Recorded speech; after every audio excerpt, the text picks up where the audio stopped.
এই যে ছবিটা আপনারা দেখতে পাচ্ছেন, ছবিটা ভালোবাসার এক নিদর্শন, আবার হৃদয় বিদারকও।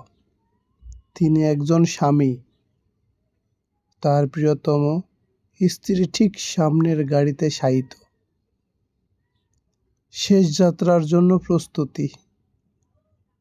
জানাজা হওয়ার কথা ছিল রাত ৯টায়, কিন্তু ভদ্রলোক চাচ্ছিলেন না অন্ধকার রাতে বিদায় দিতে। কারো কাছে স্পষ্ট করে বলতেও পারছিলেন না, ওকে আর একটু থাকতে দাও, সামনে থাকুক, আমি দেখছি। তার ছোট ছেলে বুঝে নিয়েছিল বাবার মন।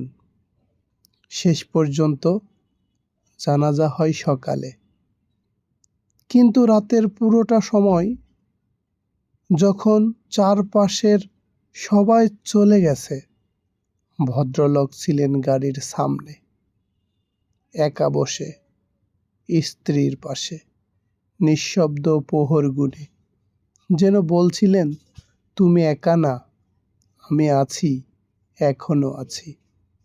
এ এক নিঃশব্দ ভালোবাসা, যার সাক্ষী হয়ে রইল রাত, নীরবতা আর সেই এক ফালি আলো।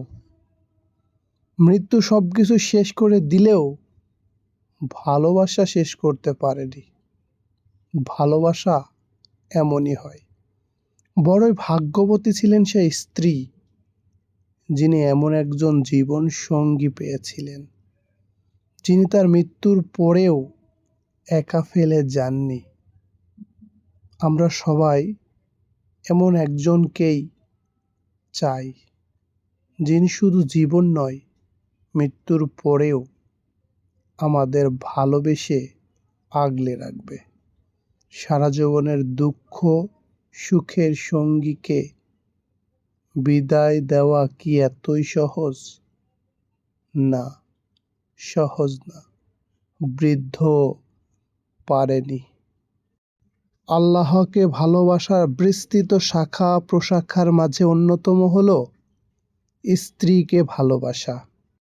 কারণ তিনি আপনার জীবন সঙ্গী এবং আল্লাহ তাআলা আদেশ করেছেন স্ত্রীকে ভালোবাসতে। আল্লাহর নবী সাল্লাল্লাহু আলাইহি সাল্লাম আমাদের এমনটাই শিখিয়েছেন। তিনি বলতেন, সকল প্রশংসা আল্লাহর জন্য, যিনি আমাকে আয়েশার প্রতি ভালোবাসার রিজিক দিয়েছেন।